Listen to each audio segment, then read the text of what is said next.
tal? Soy Pepe Gordon. Bienvenidos a la Noche Cósmica de la Oveja Eléctrica en Canal 22, en donde hoy vamos a revisitar a Albert Einstein para ver cómo se pueden resolver los desacuerdos actuales que se dan en la ciencia en torno a la edad del universo y cómo es que aparece la llamada energía oscura. La predicción inicial en la ciencia es que la expansión del universo, que comenzó después del Big Bang, se volvería más lenta debido a la gravedad. Pero se está acelerando. ¿Cómo se explica esto? Los físicos plantean que debe existir una forma de energía desconocida que contrarresta el efecto de la gravedad e impulsa la expansión acelerada del universo. Para entender lo que realmente sucede, Einstein dio los primeros pasos al tratar de integrar el mundo de lo más grande de lo grande que explica la fuerza de la gravedad mediante la teoría general de la relatividad con el mundo de lo más pequeño de lo pequeño que se da en las escalas cuánticas de partículas subatómicas. Así concibió el teleparalelismo, un intento de este gran genio que trató de unificar el electromagnetismo y la gravedad. Hoy en día, con más información, con más observaciones, se retoman los esfuerzos pioneros de Einstein para ver si el ajuste de la teoría general de la relatividad podría ayudar a resolver las discrepancias y a entender de manera más precisa el proceso evolutivo del universo. En este marco, Celia Escamilla, investigadora del Instituto de Ciencias Nucleares de la UNAM, junto con el físico Levi Said, se dieron a la tarea de trabajar en un modelo matemático, en una geometría extendida de la teoría general de la relatividad de Einstein, para resolver algunos de los mayores dilemas en la cosmología. En la segunda parte de una interesante conversación con Celia Escamilla, hablaremos sobre los avances teóricos que está desarrollando y que han llamado la atención del Premio Nobel de Física Adam Riess.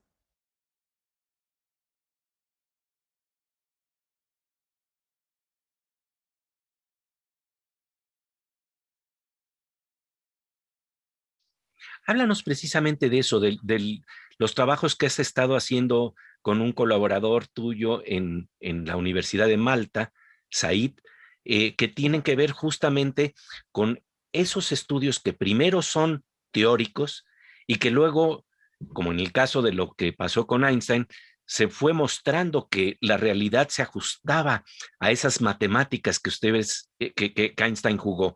¿Qué es lo que está ocurriendo precisamente con estos desarrollos teóricos que ustedes están elaborando y con los datos que están observando precisamente en estos días? Sí, esta es una pregunta muy curiosa, porque en los últimos años ha surgido una pequeña incomodidad en los cosmólogos, sobre todo los que están en la par haciendo observaciones puras y los que están haciendo en teoría. Y da la casualidad que hay gente que está trabajando con observaciones actuales, por ejemplo, explosiones de grandes estrellas, como conocidas las supernovas, y gracias a este tipo de observaciones uno puede calcular la edad del universo. Podemos extraer lo que se llama el famoso parámetro, el parámetro de Hubble-Lemaître, inclusive porque ahora la Real Sociedad Astronómica de Londres pues, colocó este nombre, este apellido extra, ¿no? a este parámetro. Entonces, este parámetro a nosotros nos permite medir un flujo de la evolución del universo. Entonces, si medimos el flujo de esa evolución, podemos inferir la edad. Esto es muy importante. Entonces, desde las escuelas nos enseñan cuántos años tiene el universo. Bueno, el universo tiene 3.800 mil millones de años, ¿no? Entonces, se nos queda ese número.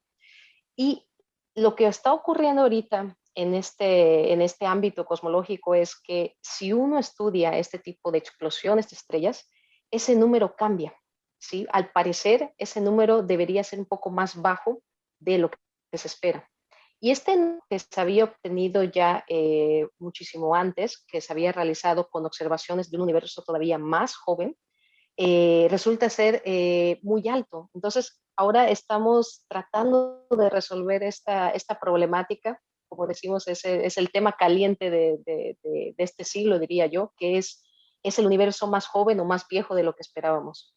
Y aquí viene una avalancha de situaciones en el que hay un equipo que dice que probablemente las mediciones que estamos haciendo necesiten ser ajustadas como se dice coloquialmente, necesiten ser recalibradas o estamos infiriendo mal todas estas leyes que se utilizan para calcular velocidades en galaxias, etcétera. O el otro equipo que dice, no, probablemente la teoría de gravedad, esta teoría que hemos estado trabajando desde Einstein, es incorrecta.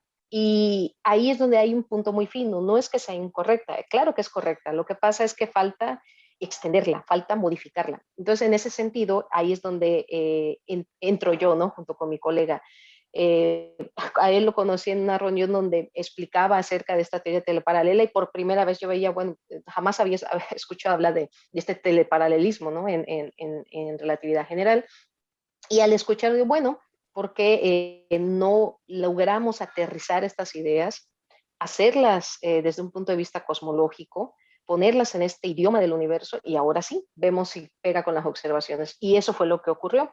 Inclusive esto fue lo que devino en la publicación de un artículo donde explicamos que esa teoría que Einstein había diseñado en un principio para unificar el electromagnetismo puede, aparte, pegarse a las observaciones muy bien, las reproduce, estas explosiones de supernova las reproduce muy bien, y además nos ofrece un número donde nos está diciendo que el universo sí, en efecto, es más joven de lo que uno esperaba.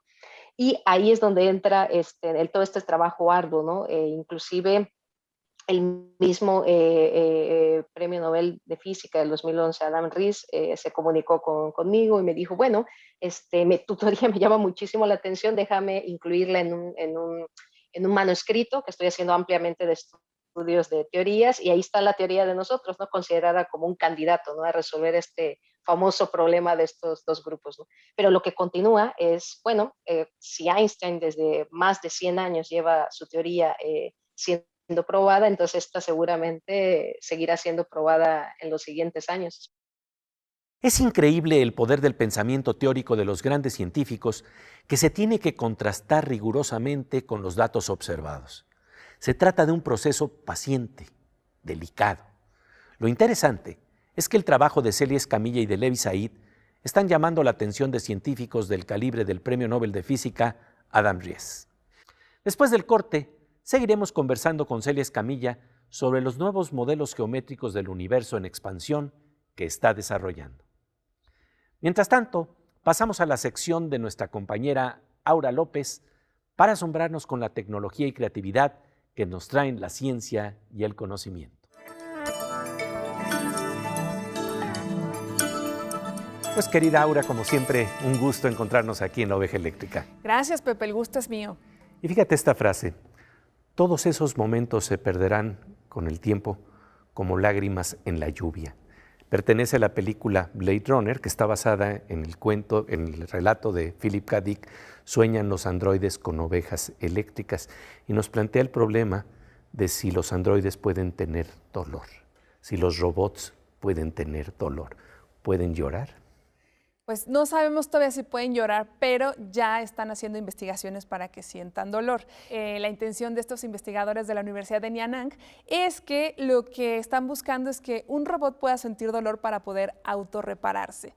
¿Qué significa esto? Que están haciendo un sistema en donde tienen una especie de microcerebros con sensores, y este sistema lo que hacen es que colocan esta especie de microcerebritos en diferentes partes de la piel del robot.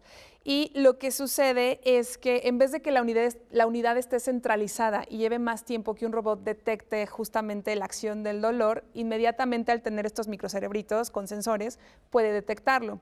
Entonces, ¿cómo funciona? Básicamente los investigadores le dicen al robot, si nosotros te presionamos la mano, la presión va a ser el dolor, y a través de inteligencia artificial el robot dice, ay, me están presionando, entonces esto me está afectando. Y la idea es que cuando ellos sientan en dónde se está afectando, entonces ellos puedan autorrepararse con un material especial para que en un futuro, yo quiero imaginar, a lo mejor justo veamos en un futuro muy lejano, estos robots como caminantes que hemos visto en ciencia ficción y que dicen, estoy herido, puedo repararme. Eso es lo que pienso en un futuro lejano, pero bueno, probablemente la implicación científica pues también tiene que ver más con drones a lo mejor, o robots que están fallando por algún mecanismo y necesitan llegar a alguna zona, que incluso, no sé, cosas espaciales, ¿no? Para poder investigar más áreas científicas. Pues como siempre, de verdad, apasionante, fascinante lo que nos traes aquí en la Oveja Eléctrica. Muchas gracias, Pepe. Volvemos después de un parpadeo cósmico a la Oveja Eléctrica. Casi nada.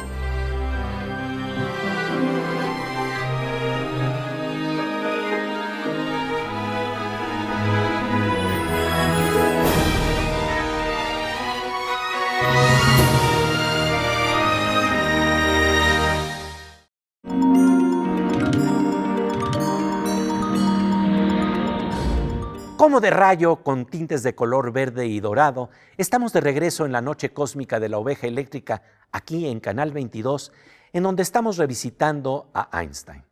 Celia Escamilla, destacada investigadora del Instituto de Ciencias Nucleares de la UNAM, nos habla de las nuevas geometrías y modelos que está desarrollando, basadas en el trabajo pionero de Einstein, para elaborar ecuaciones de la evolución del universo y cómo se podría explicar de manera secuencial la aparición de la materia y la energía oscura, de partículas desconocidas y conocidas. Se trata de buscar la correspondencia entre los términos matemáticos teóricos y las observaciones más detalladas que nos dan los instrumentos de la ciencia.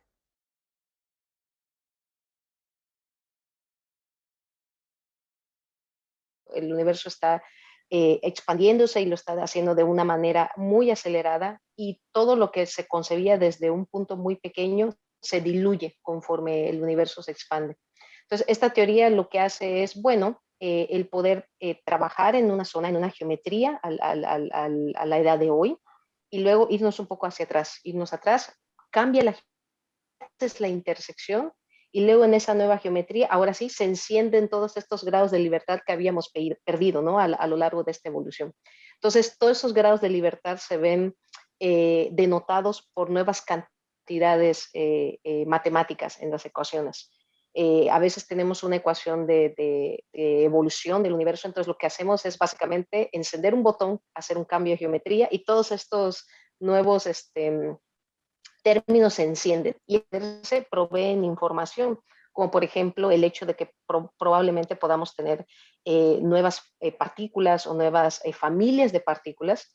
Entonces, al momento de que se encienden esas partículas, lo que estamos viendo es ahora muy probablemente de la famosa energía oscura, de la materia oscura, pero de un modo natural, es lo que también se busca. No buscamos meter cosas a mano, ese es lo importante. El meter cosas a mano es como tener modelos de juguete en el cual les quitamos y ponemos y vemos si funciona. En El esta teoría famoso no, cuchareo. naturalmente, exactamente, hasta teóricamente lo hacemos, pero en esta teoría no, esta es de una manera muy continua, de una manera muy suave, el hecho de cambiar geometrías, esto también nos ayuda a decir, bueno, lo único que estamos haciendo es encender la luz y se encienden los demás términos matemáticos que tienen mucha información, que una vez que hacemos este lado de cambio de unidades, ya no estamos hablando de geometrías, ya te puedo decir, mira, ahora tenemos una masa, esta masa vale tantos electronvolts, ahora ya nos estamos acercando más a algo tangible. Y cuando lleguemos a ese punto, ahora podemos hablarte no solo de términos matemáticos, como lo estoy mencionando, sino a lo mejor el día de mañana te puedo decir, esos términos matemáticos se asocian a una partícula que ya conoces. Y eso es uno de los grandes impulsos que estamos haciendo en esta dirección, ¿no? Ver si esos términos que vienen de un universo que estaba en pañales tienen algún, digamos, algún efecto espejo que nos pudiera proveer de algo que ya conocemos, alguna partícula, no lo sé, estoy tratando de pensar en una partícula, puede ser un Higgs o estos famosos acciones que aunque son teóricos, ahí están propuestos. Entonces, en general, ya ponerles nombre, pero sí estamos todavía en la entrada de decir, bueno, tenemos estos términos matemáticos, lo que queda es utilizar estas observaciones del universo temprano y de hacer bien este chequeo con las observaciones, ahora sí, vamos a poner esto en idioma en estándar, ¿no? En energías, en masas, en temperatura, ¿por qué no? En temperaturas, ahora sí darle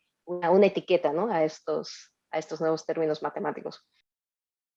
Lo que a Einstein no le dejaba de asombrar es la inteligibilidad misma del universo, que el universo se pueda conocer mediante ecuaciones, y lo interesante es que esos modelos pueden cotejarse con la realidad para ver si la anticipación de descripciones y escenarios es correcta.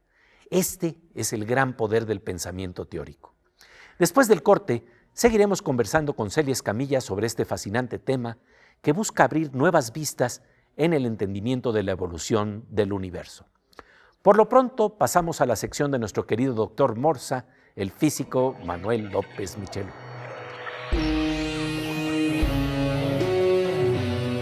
Pues querido Morsa, un gusto encontrarnos aquí en La Oveja Eléctrica con tu camiseta del gato de Schrödinger. Exactamente, ¿no? Sí, es genial, ¿no? Que precisamente habla de la probabilidad de encontrar vivo o muerto al gato y el problema de la medición en general, que es un problema muy difícil. Hablemos precisamente de eso, porque cuando estás investigando las mediciones en términos de probabilidades, ¿cómo simulas el azar? Exactamente. El problema que tenemos básicamente es que el azar no existe en la computadora. Los circuitos electrónicos hacen las cosas siempre de la misma manera. Si no la hiciesen así, no podríamos tener resultados confiables. Ante los mismos efectos iniciales siempre tenemos la misma solución, porque no hay azar. Entonces, se ha encontrado que hay algoritmos pseudoaleatorios. Es decir, es una ecuación que yo le planteo un número que le llaman semilla, y a través de eso, y un proceso iterativo que se repite n veces, me da una serie de números que parecen ser al azar. Pero es pseudoazar, es decir, se vuelve a repetir esa secuencia después de cierto tiempo. Para la mayoría de los problemas que usamos en el mundo real es suficiente, pero cuando estamos en un verdadero azar, tenemos un problema y queremos analizarlo usando la computadora y simularlo, necesitamos el verdadero azar. Entonces, ¿qué hacemos? Pues tenemos que hacer un circuito electrónico que los haga. Sí, pero los circuitos electrónicos tienen el mismo problema. Tienen una manera de comportarse siempre igual. Entonces, bueno, se ha encontrado que hay ciertos eventos que se pueden poner en un circuito electrónico y generan, por ejemplo, que hay electrones azarosamente en cierto tiempo. Y entonces esos electrones pasan a una placa, se detectan, y entonces eso produce el azar. Porque medir el azar, o sea, hacer mediciones con eventos azarosos, no es trivial para la ciencia. No existe en la computadora nada al azar. Todo está bien establecido. Y entonces tienen que hacer estos artefactos, digamos, para hacer que reboten los electrones. Sí, exacto. Hacer algo que sepamos que es al azar, como en el gato de Schrödinger, ¿no? Que se supone que hay un dispositivo que lanza un electrón al azar y ocurre un 50% de las veces. Y entonces no sabemos si el gato está muerto o está vivo hasta que abrimos la caja, ¿no? ¿Sí? Porque no sabemos qué pasó, si cuando se dispararon los electrones un dispositivo sacó veneno y mató al gato, o nunca ocurrió porque en el tiempo que lo pusimos no ocurrió el evento azaroso, ¿no? Y así estamos vivos y estamos muertos y estamos aquí hablando y no estamos hablando al mismo tiempo. Exactamente. En este universo paralelo que nos presenta esta reflexión sobre lo que quiere decir la medición, querido Morsa. Exactamente, Pepe. Sí, pues como siempre, muchísimas gracias por tu presencia. Muchas gracias. O no presencia sí, aquí no sabe. En La Oveja Eléctrica. Volvemos después de un parpadeo cósmico a La Oveja Eléctrica. Casi nada.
Como de rayo con tintes de color verde y dorado, estamos de regreso en la noche cósmica de la oveja eléctrica, aquí en Canal 22, para asombrarnos con una extensión de las teorías teleparalelas de Einstein que intentaban unificar en un solo modelo a la gravedad y el electromagnetismo que hoy, con el avance de la ciencia y de las observaciones contemporáneas, está desarrollando, está elaborando Celia Escamilla, una destacada científica mexicana. ¿Cómo se pueden integrar en una sola geometría los fenómenos de la gravedad que ocurren a escalas de agujeros negros con los fenómenos de gravedad minimalista que ocurren en las escalas de partículas subatómicas en el nivel cuántico de la naturaleza?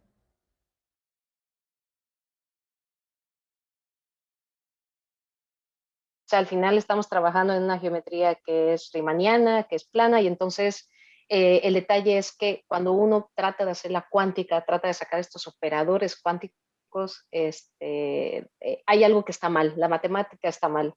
Entonces, uno debe generar otro tipo de simetría en la cual podamos hacer estos cambios de estos operadores, trasladarlos a otra, extender estos operadores y ahora sí checan, ¿no? Entonces, esto va muy resumido en sus ecuaciones cuando decimos que la geometría va muy pegada a la materia, o más bien la geometría le dice a la materia cómo moverse y viceversa.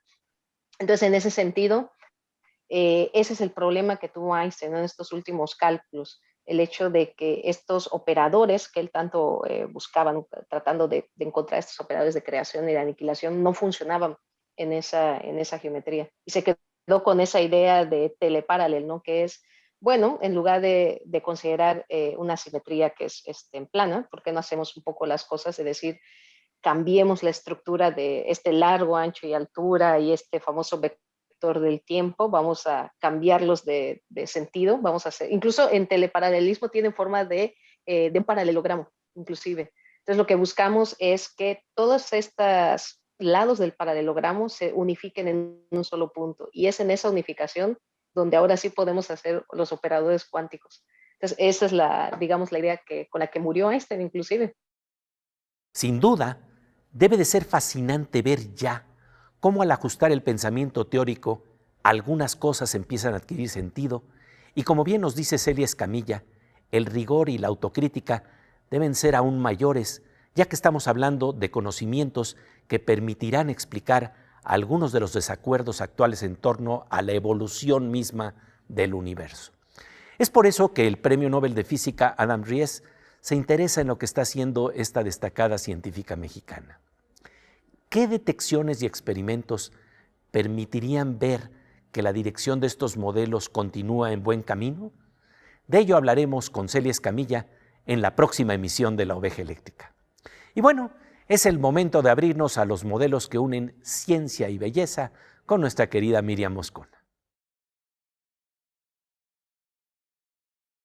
Pues mi querida Mosquita Eléctrica, un gusto que estés aquí en La Oveja Eléctrica. Y un gusto que sea presencial, Pepe, ¿a poco no? Así es, para hablar de esta realidad que, siendo presencial, se vuelve también alucinante, porque entramos en detalles que a veces no podemos contemplar y apreciar ese asombro de la vida que está ahí, ¿no? Y mira, basta con que cambies de escala algo que estás habituado a ver para que aquello se vuelva de verdad alucinante.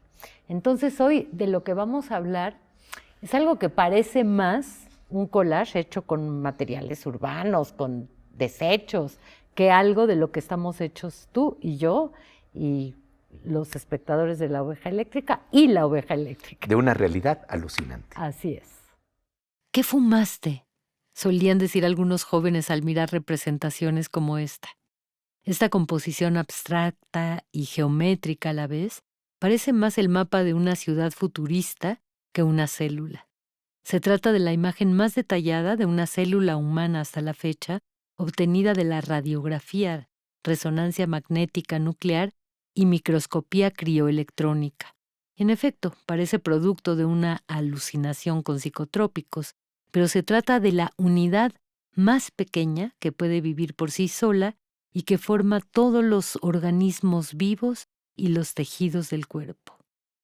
Esta imagen, que parecería un huevo de fantasía en un nido vegetal en color naranja, es, o más bien son, microtúbulos dentro de una célula, Y ese huevo, en color azul, es nada más y nada menos que su núcleo.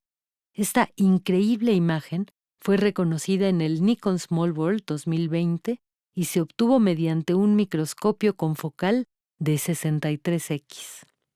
En época reciente, investigadores suizos dieron a conocer esta pequeña balanza en voladizo diseñada para detectar las más mínimas fluctuaciones en la masa de una célula viva.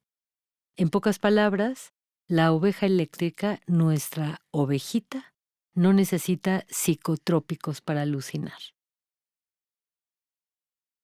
Y pasamos ahora a los modelos que nos permiten apreciar el poder de la música en la sección Cantos Cuánticos con nuestro querido Fernando Rivera Calderón. Pues querido Fernando Rivera Calderón, qué gusto encontrarte en la oveja eléctrica. Igual, mi querido Pepe, qué buena onda. Y bueno, pues estamos hablando de Einstein en este programa y estamos hablando de que las canciones también son relativas. Sí, de hecho esta canción es muy relativa, Pepe, porque en un universo parece que es genial y en otro está súper mensa. Pero no importa, porque pues así es la vida, ¿no? Einstein a veces rayaba entre la genialidad y el absurdo y ve a dónde llegó. Ve qué lejos llegó el muchacho, que ahora está tocando el violín con nosotros. Nos acompaña en la orquesta de la oveja eléctrica. Bueno, no está tan mal.